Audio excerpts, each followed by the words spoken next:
rest of the world is meeting you halfway, because a lot of the rest of the world is in an economic shambles. So Nigeria looks good relatively, even when it doesn't look good absolutely. But yes, you are doing better. That's partly underpinned by large oil revenues, obviously, and it's also underpinned by an economic reform process.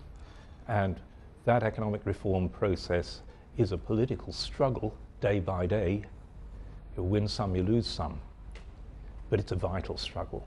If you lose that struggle for economic reform, oil alone won't save you, because it never did.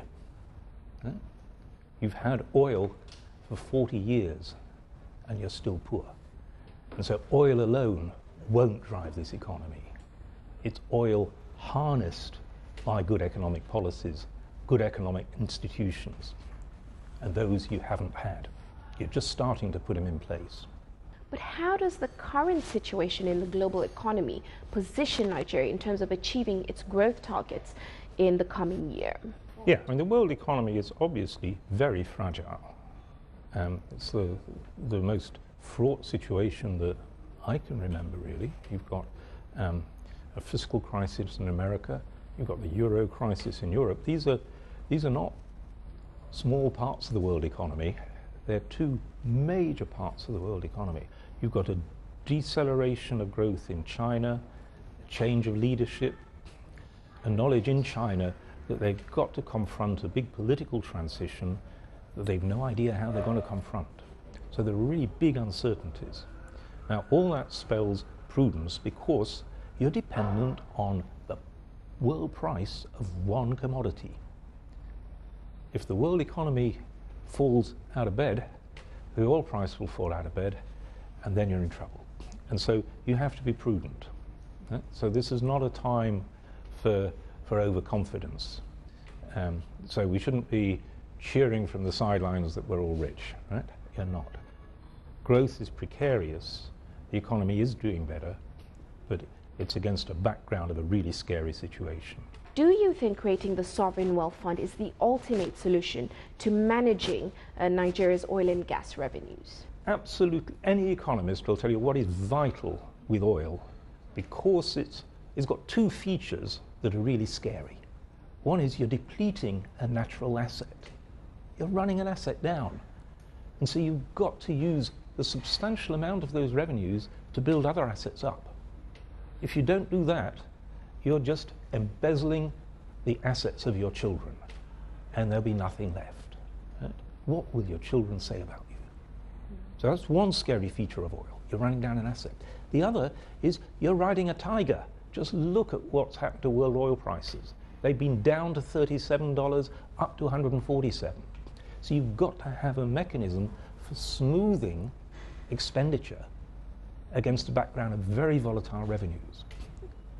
So the sovereign funds are attempts to do both those, to save when times are good so that you can spend when times are bad, and to build up, to protect, to ring-fence some revenue so it can only be used for assets. These are vital matters. And the fact that half of your oil revenues are handled by the states is itself potentially very scary. Macroeconomics doesn't respect state boundaries. The whole of Nigeria is subject to the same macroeconomics. Now, you talk about creating a knowledge economy to achieve our goal. Tell us a bit more about this. Look what the 21st century is going to be about. It's going to be about brains. It's going to be about people harnessing their abilities. I mean, and you look at Asia. Asia is now ahead of Europe and America in the caliber of developing its brain power. And Nigeria is behind. It starts in the schools and works up to the universities. Schools and universities are the engines of what economists call human capital, of the engines of knowledge, of learning. Your schools, they're not working very well at all. One of my colleagues did a survey of 20,000 10-year-olds in Lagos. We found 60% of them were functionally illiterate. Illiterate, even though they were in school. Right? They're just not learning in school. So the schools are being so mismanaged that that basic process of teaching children how to read and write isn't happening properly. Yeah? And then you turn to the universities. Now, if you go back to when I was a young man, Ghanaians used to come to Nigerian universities to learn. Right? Now, young Nigerians go to the University of Legon in Ghana because that's a well-run university. Right? There's sensible levels of fees. There's autonomy in the university to run its own system. It's got revenues. It's got quality control. It runs efficiently.